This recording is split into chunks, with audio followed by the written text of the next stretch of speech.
I just started telling this next story for the first time in quite a few years now. It's still one of my favorite kid stories. I'm going to have more kids material eventually, but they're in those high school socially fragile years. So I've taken it easy until they graduate, and then I'm going to dig out that notebook, and there's going to be a lot of shit.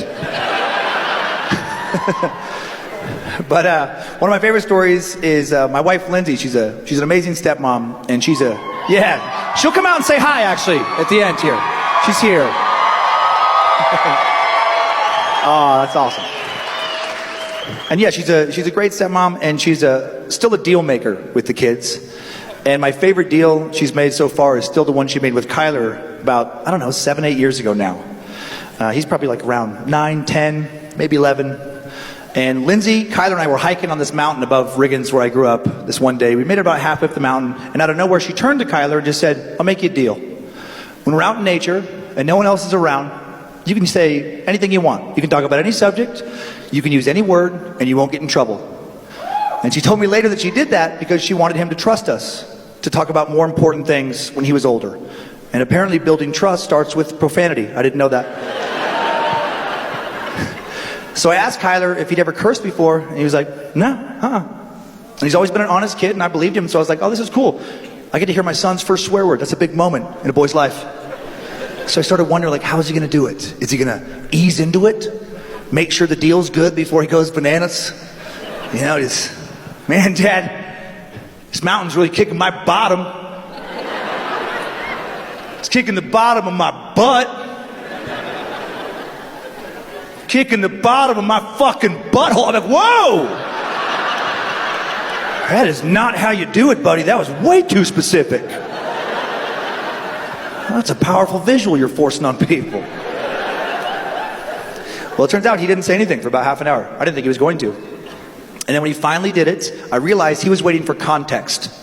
He didn't want to just do it to do it. He wanted it to relate to what was happening in his life and use it appropriately. And he went big. He went near the top. But I wasn't upset because it was the perfect word for the situation. He was getting frustrated with the climb. It was steep. The sand was loose. He kept slipping and falling. And he was trying to jump from one little rock outcropping to another. And he went to jump and he slipped and did like a half face plant into the side of the hill. Right? It was funny. I saw the whole thing. And as he went down in between foot and face, he let one perfectly timed swear word just rip to the silence of nature. It felt like it echoed in the canyon. On his way down, he just goes, "Oh, motherfucker!" And I was like, "Yeah, buddy, good job. That's exactly what that word's for." Unexpected pain. I would have been disappointed if he would have done that and yelled like frig or crap. Or said something else you say if you're homeschooled or Amish or something else weird. That's the kind of thing you yell if you're churning butter and the butter's not churning to your satisfaction. "Oh, freak, Nathaniel Adaya. You tell Ezekiel Adaya there'll be no fresh butter this morning." Pretty sure that's not how much people talk. When I wrote that bit, my sole reference for their culture was Randy Quaid's performance in Kingpin. Which it holds up. Well, after making that little deal with Kyler for the next few years, when we weren't out in nature, and somewhere he could just say whatever he wanted to say, but he felt like he had a curse word to add to the conversation, he started to ask my new favorite question of all time. He would get so serious every time he asked it, same look on his face. Just, Dad, permission to swear? So formal, it made me feel like the king of profanity. Yes, the king would like to hear some coarse language. Perhaps a shite or a bastard would amuse that crown. Proceed with your filth, yes, henceforth.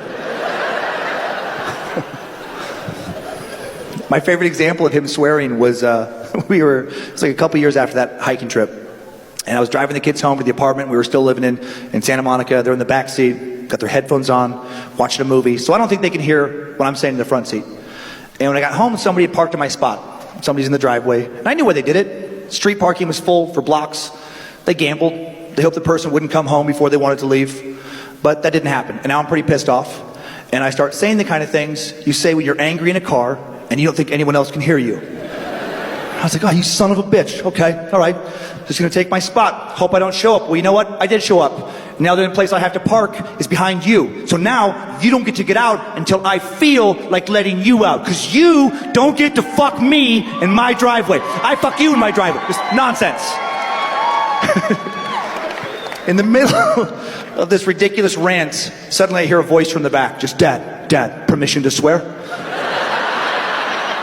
Turned out the movie had stopped playing about a minute earlier and he was watching a new show in the front seat. And I was pretty worked up and I was curious, so I just said, yeah, go ahead. And he just goes, what a fucking idiot. I love you, son. Sometimes it feels like I'm raising myself.